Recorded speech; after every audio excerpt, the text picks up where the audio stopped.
Well, it was perhaps the biggest surprise of the evening last night, most of all to the winner, when Bonnie Raitt won Song of the Year at age 73.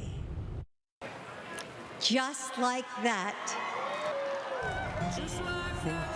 In that song, Raitt tells the story of an organ transplant and the woman who meets the man who received the heart after her son died.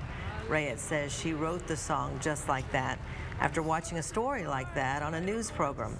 According to LifeGift, there are more than 125,000 people on the waiting list for a life-saving transplant right now, and one person is added to that list every 10 minutes.